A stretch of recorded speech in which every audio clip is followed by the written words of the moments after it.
जोहार। लगातार दूसरे भारी सप्ताह से गुजर रहे छत्तीसगढ़ प्रदेश में इस सप्ताह भर यानी पिछले शनिवार से अब तक 506 नए मरीज सामने आए हैं। सप्ताह भर में 295 डिस्चार्ज होकर घर भी गए हैं। अब प्रदेश का कुल आंकड़ा 1429 हो चुका है, जिनमें 889 एक्टिव मरीज हैं। अगर प्रतिशत से आके तो एक्टिव मरीज की रेट 61.25 बनी हुई है। वहीं संक्रमितों की मोर्टिलिटी रेट को देखें तो प्रदेश में इस वक्त 0.41% बनी हुई है। कुल मौत का आंकड़ा 6, लेकिन कल से स्वास्थ्य विभाग ने मौतों को भी 2 भागों में बांट दिया है। पहला कोविड डेथ यानी कि कोरोना से मौत, जिसका आंकड़ा 2 है, और दूसरा एसोसिएटेड कोमॉर्बिडिटी यानी जिनकी मौत हुई और वो कोरोना पॉजिटिव थे पर मौत की वजह कुछ और है, जैसे एड्स या टीबी, चोट या हार्ट अटैक आदि। इनका आंकड़ा 4 है। सबसे महत्वपूर्ण जांच की अगर हम बात करें तो इस सप्ताह के अंदर प्रदेश भर में 13,250 लोगों की जांच की गई है, जिससे कुल आंकड़ा 98,596 हो चुका है। कुल क्वारंटाइन सेंटर्स की अगर हम बात करें तो सप्ताह भर में 389 नए क्वारंटाइन सेंटर बनाए गए हैं और कुल क्वारंटाइन सेंटरों में 20,111 कुल आंकड़ा पहुंच चुका है। लेकिन सप्ताह भर में इन क्वारंटाइन सेंटरों में 93,539 मजदूर अपने घर को चले गए हैं, जिसके कारण क्वारंटाइन में रह रहे मजदूरों के आंकड़े में इस हफ्ते कमी हुई है। अभी फिलहाल 1,37,997 लोग सरकारी व्यवस्था के क्वारंटाइन पर हैं। इस हफ्ते अगर हम कोरोना संक्रमितों के मामले में आगे रहे हैं तो वहीं अब हमने डिस्चार्ज के मामले में भी बेहतर करके दिखाया है। नए बदलाव में एक बदलाव यह हुआ है कि अब प्राइवेट अस्पतालों में मृत व्यक्तियों की कोरोना सैंपल्स की जांच प्रदेश के संचालित टेस्ट सेंटरों में नहीं होगी। अब यह सैंपल्स बाहर भेजे जाएंगे। कारण एक उदाहरण से समझाते हैं। अभी फिलहाल रायपुर के एक निजी अस्पताल में एक व्यक्ति की मौत हो गई थी, लेकिन बॉडी परिजनों को नहीं सौंपी गई। कारण कोरोना की जांच नेसेसरी है, क्योंकि कोरोना संक्रमित मरीज की अगर मौत होती है तो उसके अंत्येष्टि से जुड़े कायदे कानून कड़े हैं, जिसका पालन न करने पर कड़ी कार्रवाई किए जाने के प्रावधान भी हैं। टेस्ट रिपोर्ट न आने के कारण 3 दिनों तक परिजनों की बॉडी नहीं सौंपी गई। इधर 100 मरचुरी में पड़ा रहा, जिसका चार्ज अलग। प्रदेश के टेस्ट सेंटर पहले से ही दबाव में है, जिसके चलते अब ऐसे निर्णय लिए जा रहे हैं। हालांकि इसे लेकर कोई आदेश अब तक जारी नहीं हुए हैं, लेकिन कोरोना को लेकर बनी कमेटी के एक सदस्य ने इसकी पुष्टि की है। इधर इंडियन मेडिकल एसोसिएशन छत्तीसगढ़ ने भी रायपुर के डॉक्टर्स और मेडिकल स्टाफ की अनदेखी को लेकर कड़ी आपत्ति दर्ज की है। उनका कहना है कि रायपुर में कोरोना ड्यूटी में लगे डॉक्टर्स को 14 दिनों के क्वारंटाइन प्रोसेस पूरा नहीं कराया जा रहा है, उन्हें सीधे घर भेजा जा रहा है, जबकि प्रदेश के अन्य शहरों में यह प्रोटोकॉल पूरा हो रहा है। सबसे ज़्यादा लोड अगर देखें तो इस वक्त रायपुर में है, जहां के कोविड केयर से आ रही इस प्रकार की चूक की खबरें चिंताजनक है। कल एक वीडियो हमें मिली दुर्ग जिले के कोविड अस्पताल बनाए गए शंकराचार्य मेडिकल कॉलेज से, जहां 2 दिनों तक यह डिस्पोजल प्लेट और जूठन कोविड यूनिट के बरामदे की शोभा बढ़ा रहे थे। कोरोना के मरीज कोरोना से कम और इसकी बदबू से ज़्यादा परेशान थे। दूसरी तरफ यह जूठन कितना खतरनाक है यह हमें बतलाने की जरूरत नहीं। इसे लेकर हमारी बात जिले के CMHO GS ठाकुर से हुई, जिन्होंने पहले तो इससे साफ इनकार कर दिया। जब फुटेज होने की बात कही गई तो उन्होंने तत्काल व्यवस्था करने की बात कही। इस एक्सक्लूसिव खबर का असर हुआ, अधिकारियों की ओर से सकारात्मक पहल हुआ, सफाई भी हुई और व्यवस्थाएं भी तुरंत ठीक करवाई गई। अब आगे बढ़ते हैं, जिलेवार टॉप 10 संक्रमित जिलों के बारे में जानते हैं।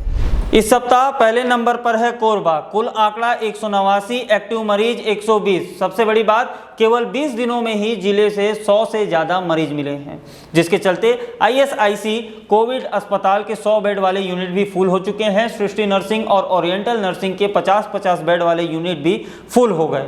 कोरबा में जांजगीर और जसपुर के मरीजों को भी लाया जाता है, जिसके चलते यह स्थिति निर्मित हुई है। प्रशासन ने कोरबा में 500 बेड की व्यवस्था और बढ़ाने टारगेट रखा है, जिसके लिए स्याहीमुड़ी स्थित पंडित दीनदयाल उपाध्याय एजुकेशन हब को चुना गया है, जिसे अब कोविड अस्पताल में तब्दील किए जाने तैयारियां शुरू कर दी गई हैं। कोरबा जिले के पिछला हर रिकॉर्ड तोड़ते हुए इस सप्ताह 47 मरीज एक ही दिन में गुरुवार को सामने आए हैं। इसी दिन यहां एक चूक की घटना भी घटी।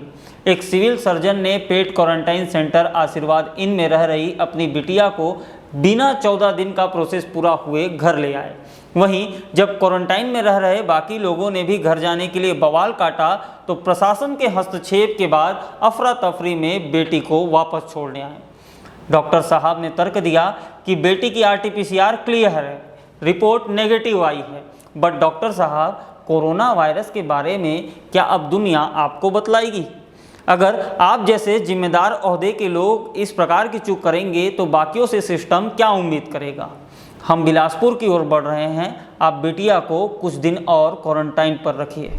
बिलासपुर में भी इसी हफ्ते वन डे टॉप आंकड़ा सामने आया। 10 जून एक दिन में 42 मरीज, सबसे बड़ा जून बना। NTPC सिपत कॉलोनी 42 में 10 केवल इसी जगह से। कारण 1 जून को 85 साल के बुजुर्ग कोरोना की चपेट में आए थे, जिनके संपर्क में आने से अन्य 10 लोगों को भी संक्रमण हुआ, जिनमें एक 10 साल का और एक 11 साल का बच्चा भी शामिल है। सबसे ज़बरदस्त बात यह है कि हमारे वो बुजुर्ग अंकल ने इस हफ्ते कोरोना की जंग जीत ली है। 85 साल की उम्र में कोरोना को केवल 10 दिनों में मात देकर वापस लौटे हैं। बिलासपुर के बिल्हा के नायब तहसीलदार भी इसी हफ्ते कोरोना की चपेट में आ गए हैं, जिसके चलते उनके संपर्क में आए अन्य अधिकारी कर्मचारी की भी सांसें चढ़ी हुई है। बिलासपुर में कुल मरीज का आंकड़ा 150 पहुंच चुका है, जिनमें से 89 एक्टिव मरीज हैं। अब बात करते हैं राजधानी रायपुर की। पिछले एक हफ्ते में 89 नए मरीज की पुष्टि हुई है। सबसे ज़्यादा इसी एक हफ्ते में मरीज रायपुर शहर से सामने आए हैं। मरीजों का कुल आंकड़ा 113 पहुंच गया है, जिनमें से 91 का इलाज जारी है। इसमें चिंता की बात यह है कि रायपुर से मिले संक्रमितों से एक बड़ा आंकड़ा उनका भी है, जिनकी ट्रेवल हिस्ट्री नहीं रही है। वो यहीं कहीं अन्य के संपर्क में आने से संक्रमित हुए हैं, जिनमें डॉक्टर्स, नर्स, मेडिकल स्टाफ, पुलिसकर्मी, IDBP के एक जवान, वहीं एक कांस्टेबल की पत्नी और बेटा भी शामिल हैं।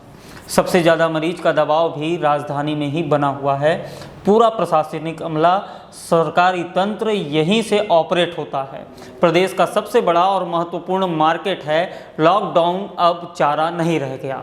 कोरोना रायपुर की सड़कों पर घूम रहा है। सुरक्षा का ख्याल रखना जिम्मेदारी हमारी है। व्यक्तिगत रूप से खुद की और परिवार की सुरक्षा की जिम्मेदारी हमें और बेहतर ढंग से लेनी होगी।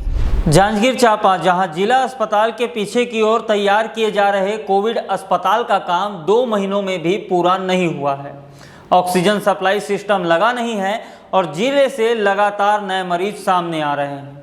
अगर लड़ना कोरोना से है तो हमें कोरोना से तेज होना पड़ेगा, जबकि यहाँ तो कोरोना ने आपको पिछाड़ा हुआ है। आज वहाँ स्वास्थ्य अधिकारी से भी हमारी बात हुई। बोले 2-3 दिन और लगेगा जी। ठीक है जी, हम आपका संदेश कोरोना तक पहुँचा देंगे। जिले का कुल आंकड़ा 109, एक्टिव 81। इस जिले में इस हफ्ते एक नया मामला सामने आया। प्रदेश में पहली बार किसी डॉक्टर के खिलाफ FIR हुई। मालखरौदा के डॉक्टर संतोष पटेल की ड्यूटी कोविड केयर में लगाई गई थी। उन्होंने ड्यूटी में जाने से इनकार कर दिया, जिसकी जानकारी CMHO S बंजारे ने जिला कलेक्टर को दी, जिनके निर्देश के बाद डॉक्टर के खिलाफ धारा 188 आपदा प्रबंधन अधिनियम 2005-56 के तहत मामला दर्ज कर लिया गया है। इस हफ्ते शिवरी नारायण के हाई स्कूल से 7 जून को एक अहमदाबाद से लौटा युवक संक्रमित मिला था, जिसके बाद बाकी सभी की भी सैंपल लिए गए, जिनमें हाई स्कूल में रह रहे 6 अन्य लोग भी संक्रमित पाए गए। 11 जून की रात उन्हें अस्पताल शिफ्ट किया गया। अकलतरा के तागा में एक ही परिवार के 6 लोग कोरोना की चपेट में आ गए हैं, जिनमें एक 2 साल का बच्चा भी शामिल है। बलौदाबाजार, जो कि इस हफ्ते का सबसे स्मार्ट जिला निकला, कल एक साथ 41 मरीज ठीक होकर के घर लौटे। जिले ने खुद को टॉप पायदान से हटाकर 5 नंबर पर ले आया। इन ठीक हुए लोगों में एक 1.5 साल का बच्चा भी शामिल है।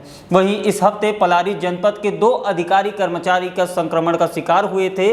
केवल 5 दिनों में ही उन्होंने कोरोना के छक्के छुड़ा दिए। अब बात करते हैं कवर्धा की। कुल मरीज 83, एक्टिव 65। इस हफ्ते बड़ी चूक वाला जिला भी यही है, जहां के पंडरिया ब्लॉक के देवसरा और पिपरिया में एक एक मरीज मिले हैं। वो मरीज जो क्वारंटाइन पर थे लेकिन बिना जांच रिपोर्ट आए, जिन्हें घर भेज दिया गया था। 3 दिन बाद इनकी रिपोर्ट पॉजिटिव आई। 22 मई को इनका सैंपल लिया गया था।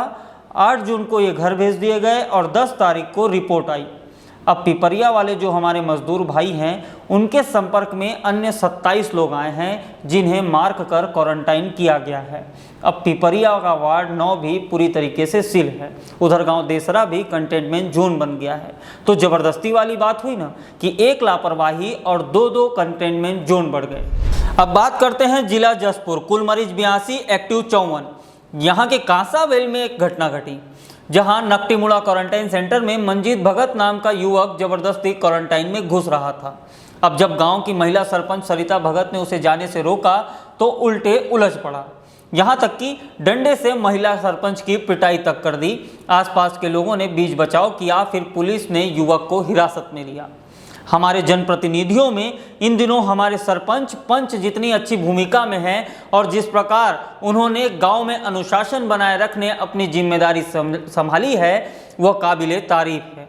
जिले में सबसे ज़्यादा प्रभावित ब्लॉक है दुलदुला और बगीचा, दोनों ही जहां 20-20 मरीज सामने आए हैं। जिले में 8 ब्लॉक में से 6 रेड जोन में हैं क्योंकि इस वक्त जसपुर जिले में 4500 से ज़्यादा लोग क्वारंटाइन पर हैं।